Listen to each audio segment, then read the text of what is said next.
तो hello guys, welcome to our YouTube channel study zone academy. तो दोस्तों, आज से हम स्टार्ट करने वाले हैं आईएएस कोड की सीरीज, आईएएस 456 की सीरीज। तो दोस्तों, ये पहला वीडियो है आईएएस 456 का। तो आज हम क्या देखने वाले हैं, बहुत ही बेसिक चीजें देखेंगे, बिल्कुल बेसिक चीजें देखेंगे।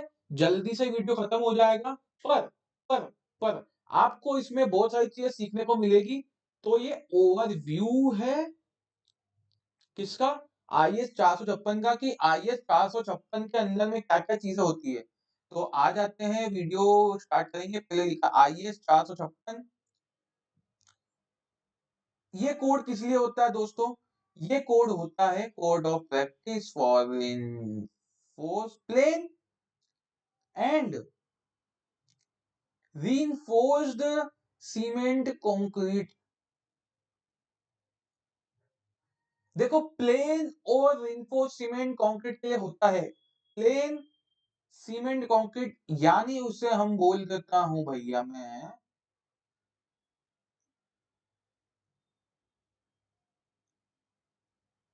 पीसीसी। और दूसरी चीज को मैं क्या बोलता हूं भैया, आरसीसी। ठीक है, तो पहली चीज को मैं बोलता हूं पीसीसी, यानी प्लेन सीमेंट कंक्रीट होता है वो चीज। दूसरी चीज को मैं बोलता हूं भैया लोग आरसीसी, यानी रिइंफोर्स्ड सीमेंट कंक्रीट। तो आईएएस 456 कोड होता है code of practice for plane cement and reinforced cement concrete. ठीक है, ये बात याद रख लो कि आईएएस 456 किस लिए होता है। ये इकलौता, देखो कुछ लोगों को ये वो पता होता है कि आईएएस कोड मतलब IAS 456, but IAS 456 he IAS code नहीं होता। बहुत सारे आईएएस कोड होते हैं और अलग अलग चीज के लिए आईएएस कोड होते हैं। ठीक है, जैसे स्टील स्ट्रक्चर में भी आईएएस कोड होता है, और एक मिक्स डिजाइन के लिए भी आईएएस कोड होता है 10-262। ठीक है, ऐसे ही बहुत सारे कोड होते हैं जो आपको आगे आगे चल के मालूम पड़ेंगे। तो यहाँ पर मैं ओवरव्यू देने वाला हूँ। ठीक है, मैं हूँ स्टडी जोन एकेडमी से यहाँ पर, और अभी अक्टूबर 2024 के लिए चल रही है सीरीज। ठीक है, अब जल्दी से नेक्स्ट स्लाइड पर आ जाते हैं। तो मेरा नाम है श्रेयन जायसवाल, इंजीनियर श्रेयन जायसवाल, और इस सीरीज का पार्ट नंबर 1 है। वीडियो का क्या है, ये पार्ट नंबर 1 है, वीडियो का पार्ट नंबर 1 है। ठीक है, अब आगे बढ़ जाते हैं। सबसे पहले देखते हैं कि इंट्रोडक्शन, इंट्रोडक्शन में क्या होता है IAS code.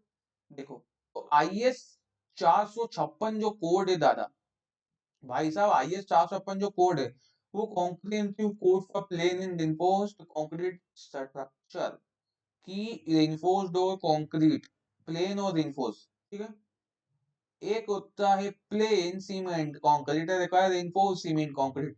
Reinforced cement concrete में क्या होता है, हम कंक्रीट को स्ट्रेंथ प्रोवाइड कर देते हैं, कंक्रीट को रीइंफोर्स्ड कर देते हैं। राइटिंग तो बच जाइएगा, ठीक है, रीइंफोर्स्ड कर देते हैं कंक्रीट को। ठीक है, कंक्रीट को क्या कर देते हैं, रीइंफोर्स कर देते हैं। रीइंफोर्समेंट करना मतलब कंक्रीट की स्ट्रेंथ बढ़ा देते हैं। किससे बढ़ा देते हैं हम कंक्रीट की स्ट्रेंथ? स्टील से। ठीक है, तो ये प्लेन सीमेंट कंक्रीट और रिइंफोर्स सीमेंट कंक्रीट के लिए बेसिक कोड होता है आईएस कोड। ठीक है, फिर सेकंड पॉइंट क्या बोल रहा है कि establish by bureau of Indian standard, यानी बीआईएस ने इसे बनाया है। बीआईएस ने इसे बनाया है, किसने? ब्यूरो ऑफ इंडियन स्टैंडर्ड ने एस्टेब्लिश किया है। ठीक है, तो आईएस 456 जो कोड था दोस्तों, वो पहले भी बना हुआ था, पहले भी बहुत साल पहले बना हुआ था। ठीक है, वो डेट आपको याद नहीं रखनी है। ठीक है, पहले भी बना हुआ था, पर अभी की जो डेट है, जो अभी जो आई है 456 हम यूज करते हैं, हम करते हैं 2000 वाली। तो ये 2000 क्या है, ये सन है। सन 2000 में आईएएस कोड को चेंज किया गया था, आईएएस 456 को नया वापस से बनाया गया था। एक्सपेरिमेंट करे थे लैब में, और उसके जो भी रिजल्ट आए थे उसके द्वारा आईएएस कोड 456 को वापस से बनाया गया था, और 2000 में वापस से पब्लिश किया गया था। किसके द्वारा? ब्यूरो ऑफ इंडियन स्टैंडर्ड के द्वारा। ठीक है, हमने इतना समझ लिया कि आईएएस कोड किस लिए है, आईएएस 456 कोड किस लिए है दोस्तों, और वो किसने एस्टेब्लिश किया था। ये दो चीज आपको समझ में आ गई। ये मेन चीज है, आपको जो भी चीज आप पढ़ रहे हो, जो भी चीज आप समझ रहे हो, जो भी चीज आप कर रहे हो, कोई सी भी जिंदगी में कोई चीज करो भैया, आप कोई सी भी फील्ड से हो, कोई सी भी चीज करो, तो सबसे पहले समझो कि वो हम कर क्यों रहे हैं, हम पढ़ते क्यों हैं, ताकि हमें सब्जेक्ट के बारे में और डीपली नॉलेज मिले। ठीक है। अब ये क्या प्रोवाइड करता है, देखो आईएएस कोड में क्या क्या चीजें होती है, प्रोवाइड गाइडलाइंस प्रोवाइड करता है ऑन डिजाइनिंग, मटेरियल के लिए, कंस्ट्रक्शन के लिए और मेंटेनेंस ऑफ कंक्रीट स्ट्रक्चर के लिए। ये क्या करता है, गाइडलाइंस इसमें दी हुई है। ठीक है। कि कितने कितने टेस्ट होते हैं कंक्रीट के, ये भी बताया गया है ना। और आपने सुना होगा कंप्रेसिव स्ट्रेंथ क्या होती है कंक्रीट की, तो उसके बारे में भी आईएएस कोड 456 में बहुत ही अच्छी तरीके से बताया गया है। अगला, स्कोप क्या है इसका, आईएएस कोड का स्कोप क्या है। देखो ये पीपीटी जो है वो बहुत ही कॉम्प्रिहेंसिव पीपीटी है, जो कि बहुत ही मेहनत द्वारा बनाई गई है।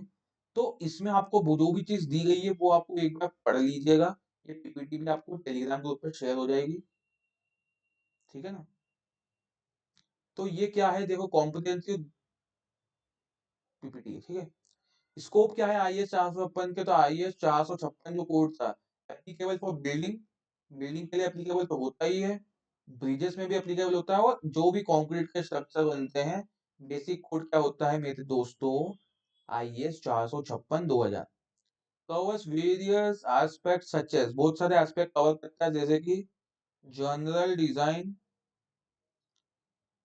रिक्वायरमेंट्स। ठीक है दोस्तों, जनरल डिजाइन रिक्वायरमेंट्स। उसके बाद material quality and standard, material की क्वालिटी और स्टैंडर्ड के बारे में आपको पता चलता है इस कोड को पढ़ेंगे तो। और कंस्ट्रक्शन की मेथड के बारे में पता चलता है। देखो कंस्ट्रक्शन में यहाँ पर हमें, देखो सबसे पहले आरसीसी पढ़ते हो। आरसीसी एक सब्जेक्ट होता है, या उसे बोलेंगे structure designing and drawing one, या आरसीसी। तो आरसीसी क्या होता है, दो तरीके से क्या होता है, डिजाइन होता है। दो मेथड होती है आरसीसी की, अभी आपको आगे मालूम पड़ेगी। ठीक है। फिर स्ट्रक्चरल सेफ्टी एंड ड्यूरेबिलिटी भी हो, स्ट्रक्चर के अंदर सेफ्टी भी हो और ड्यूरेबिलिटी भी हो, ये भी ये कोड के अंदर में नियम दिए गए हैं। अब material standards in IAS 456, IAS 456 में बहुत सारे मटेरियल के स्टैंडर्ड्स दिए गए हैं। वो किन किन पेजों पर दिए गए हैं वो हम आगे वाली वीडियो में जानेंगे, बहुत ही विस्तार पूर्वक जानेंगे। तो अभी तो दोस्तों अपन ये समझते हैं कि क्या है।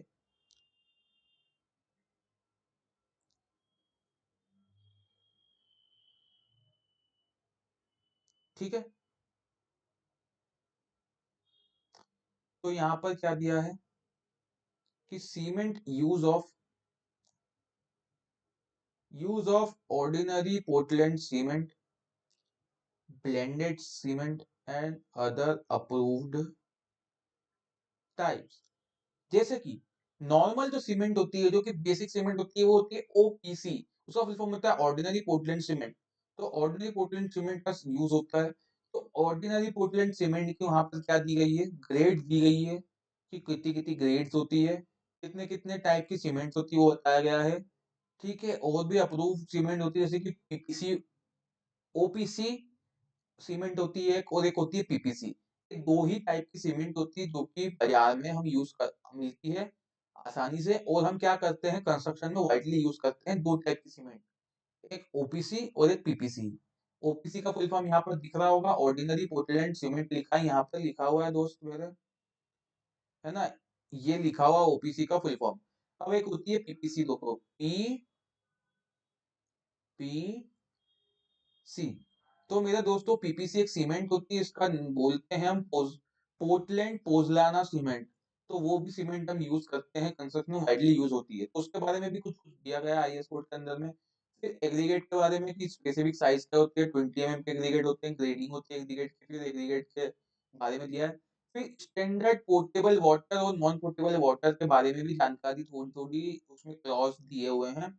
फिर एड मिक्सचर की और केमिकल कंपोनेंट की, मतलब कैसे कैसे हम एडमिक्सर कितनी कितनी क्वांटिटी में मिला सकते हैं, वो भी चीज यहाँ पर आईएएस 456 में दी गई है। ठीक है। आगे बढ़ जाते हैं, डिजाइन प्रोविजन दिया है। देखो अब जो मैं बता रहा था, मेन चीज ये होती है कि दो मेथड हम यूज करते हैं आरसीसी डिजाइन में। कितनी मेथड यूज होती है? ये बहुत ही इंपॉर्टेंट चीज है, डिजाइन प्रोविजन। कितनी मेथड यूज होती है दोस्तों, जल्दी बता दो, जिसको पता है वो कमेंट करके बता दो। देखो, एक होती है लिमिट स्टेट मेथड होती है, ये होती है प्राइमरी मेथड, और for designing ensuring safety and serviceability, ये होती है लिमिट स्टेट मेथड होती है, ठीक है। और उसके बाद होती है वर्किंग स्ट्रेस मेथड। दो तरीके की मेथड यहाँ पर यूज होती है कंक्रीट में, मतलब आरसीसी के अंदर में। तो यहाँ पर दोनों मेथड के बारे में दिया गया है आईएस कोड के अंदर में। आईएस कोड कौन सा, 456 के अंदर में, ठीक है। हम आईएस 456 के बारे में ही पढ़ रहे हैं, ठीक है। तो यहाँ पर दो मेथड होती है। तो वर्किंग स्ट्रेस मेथड में अब थोड़ा थोड़ा मैं इन दोनों के बारे में जानकारी दे देता हूँ कि ये जो होती है क्या होती है, लिमिट स्टेट मेथड क्या होती है, रिसेंटली यूज कर रहे हैं।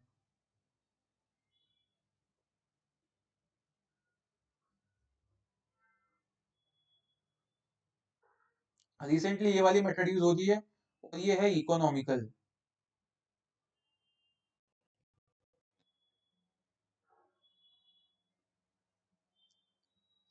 और वर्किंग स्ट्रेस मेथड की बात करूँ तो इसमें क्या होता था वर्किंग स्ट्रेस मेथड में कि फैक्टर ऑफ सेफ्टी जिसे बोलते हैं एफओएस, जो आपको आगे मालूम पड़ेगा, एफओएस।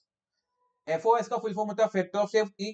तो फैक्टर ऑफ सेफ्टी इसमें क्या होती है, ज्यादा यूज होती थी, ज्यादा फैक्टर ऑफ सेफ्टी लेके चलते थे, क्योंकि पुराने जमाने में क्या था, देखो, जब आईएस कोड 2000 के पहले जो आईएस कोड हम यूज करते थे वो पूरा वर्किंग स्ट्रेस मेथड पे बेस्ड था। तो उसमें क्या होता था कि हमारे पास ज्यादा सुविधाएं नहीं थी, तो हम ये लेके चलते थे कि हमारा स्ट्रक्चर फेल ना हो, इसलिए हम कॉलम की साइज बड़ी बड़ी बनाते थे, ब्रिक की साइजें भी बड़ी बड़ी बनाते थे, वो सारी चीजें हम बड़ा बड़ा बनाते थे, ताकि क्या हो कि ज्यादा वो ड्यूरेबल रहे, और जो भी रहे। तो फैक्टर ऑफ सेफ्टी जो होती है उसमें सेफ्टी का फैक्टर ज्यादा यूज करते थे। तो ये इकोनॉमिकल मेथड नहीं थी, थोड़ा पैसा ज्यादा अपना खर्च हो रहा था यहाँ पर वर्किंग स्ट्रेस मेथड में।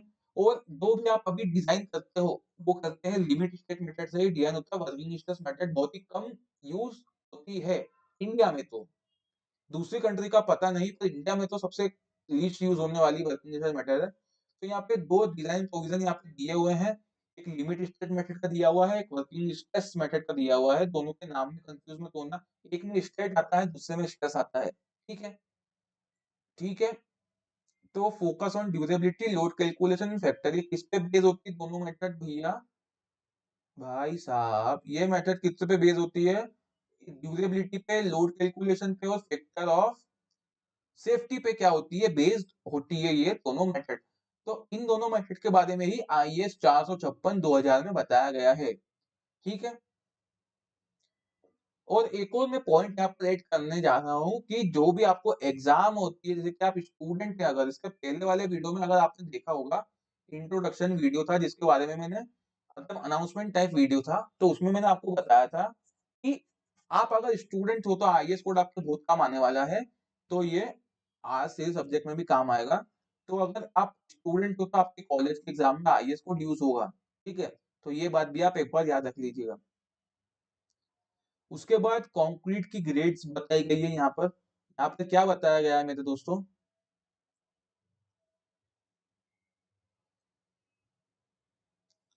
यहाँ पर क्या बताया गया है कि कंक्रीट कितने यहाँ पर टाइप का, तीन तरीके से क्लासिफाई किया गया है आईएस कोड 200, मतलब 456 2000 के अंदर में।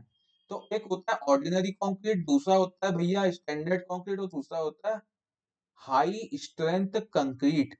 तो दोस्तों, मैंने आपको कुछ वीडियो पहले आपको अपने चैनल पे देखी होगी कि मैंने बताया था कि ग्रेड्स क्या होती है कंक्रीट की। तो मैंने बताया था M5 होती है, M10 होती है, ठीक है। M5 बताई थी मैंने आपको एक ग्रेड, फिर बताई थी M7.5, याद आ रहा है? फिर M10 बताया था, ठीक है। जो पिछले वीडियो देखते हुए आ रहे हैं उनको सब पता होगा, ठीक है। तो मैंने ये भी बताया था आपको कि M5 और M7.5 को तो कहीं भी यूज ही नहीं किया जाता है, ठीक है, कहीं भी यूज नहीं करते हैं।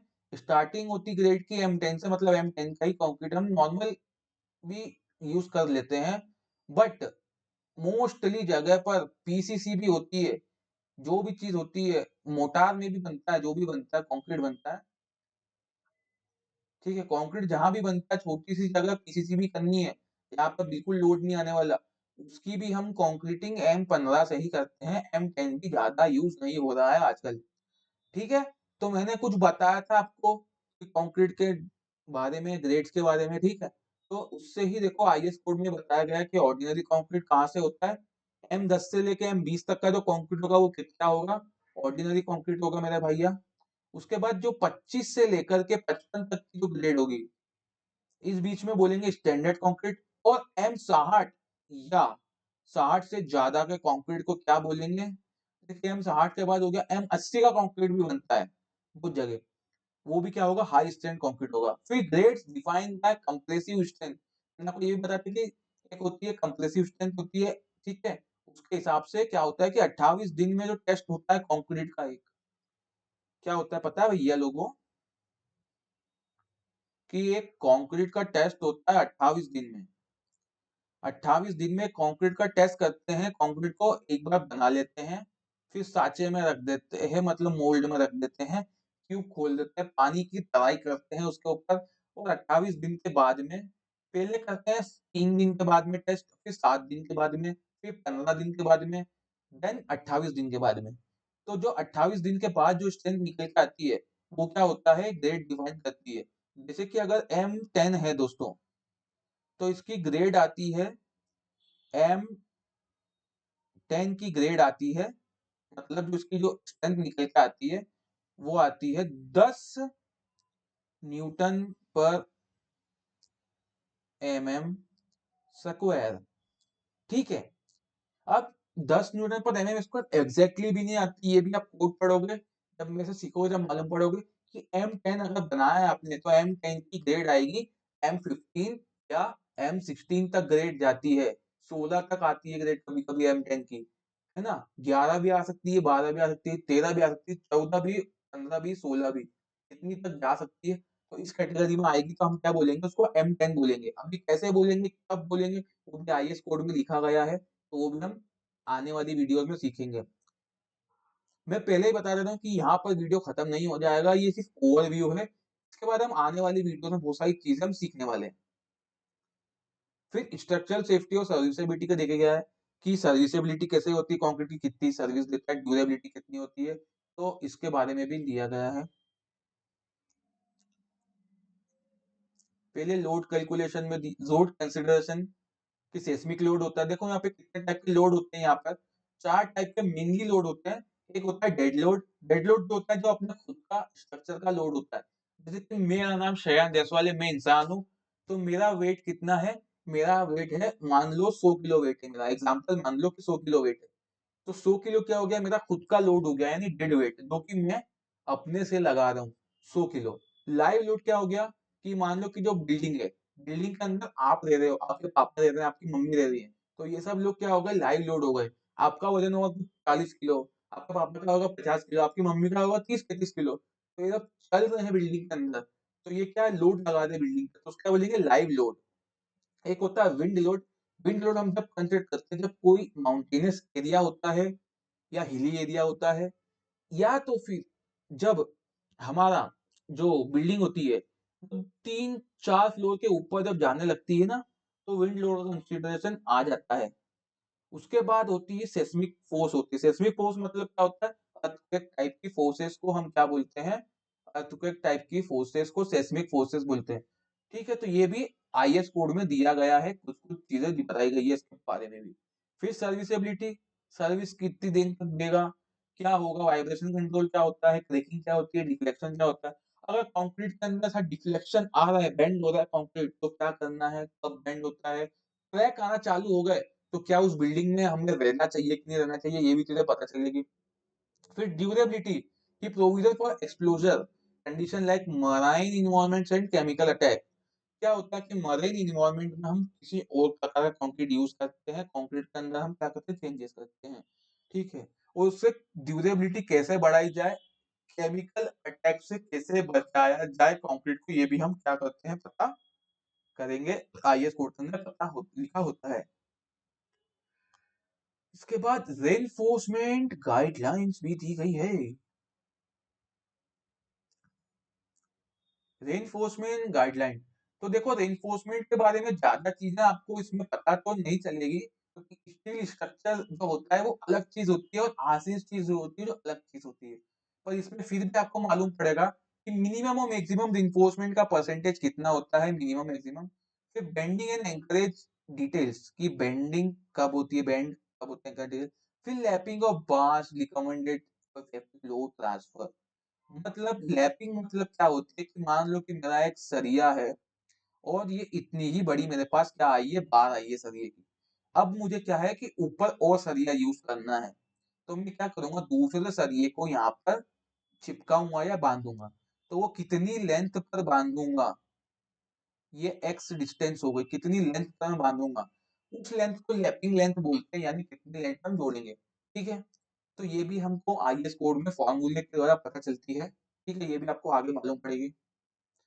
अब कंस्ट्रक्शन प्रैक्टिस में क्या होता है, फ्रेमवर्क में, कंक्रीट मिक्सिंग में, ट्रांसपोर्टेशन में, प्लेसिंग में कंक्रीट कैसे यूज करते हैं, यानी कि workability guidelines for framework concrete mixing transporting placing, इसका मतलब हो गया वर्केबिलिटी, सीधा सीधा इस लाइन का मतलब हो गया कि वर्केबिलिटी। फिर क्यूरिंग प्रोसीजर टू, कि कितने दिन का क्यूरिंग करनी चाहिए। फिर क्वालिटी कंट्रोल बताया गया, स्लम टेस्ट और क्यूब टेस्ट के बारे में भी आईएस कोड में दिया हुआ है। फिर मेंटेनेंस कैसे करते हैं ये भी आपको मालूम पड़ेगा। फिर रीसेंट अपडेट्स क्या हुए हैं, अब ये चीज है recent updates, mention any revise और अमेंडमेंट। देखो अमेंडमेंट क्या होता है, अमेंडमेंट के बारे में आपको थोड़ा सी जानकारी में ऊपर ऊपर से दे देता हूँ।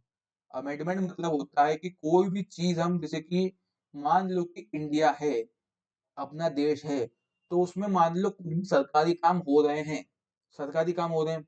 ठीक है, अब क्या हुआ कि मैंने कुछ चीज पब्लिश कर दी, मैंने क्या करा कि कुछ भी चीजें मैंने पब्लिश कर दी, मैंने एक मान लो कि सरकारी वेबसाइट पे या सरकार के द्वारा मैंने एक डॉक्यूमेंट पब्लिश कर दिया बाजार में।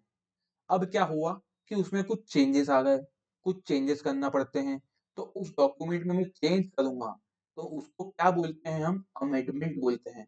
वैसे ही आईएस कोड में भी क्या होता है, कुछ चेंजेस होते हैं।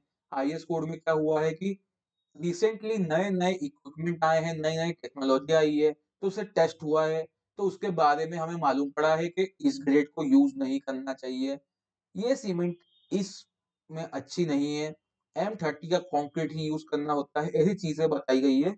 तो ये क्या होता है, अमेंडमेंट होता है। क्या होता है कि आईएस कोड 2000 में बन गया, 2000 के बाद भी कुछ टेस्ट हुए थे, जैसे कि मेन मेन आपको मैं सन बता देता हूँ। एक 2005 में हुआ था, एक 2013 में हुआ था, और एक अभी रिसेंटली 22-23 में भी कुछ अमेंडमेंट आया है।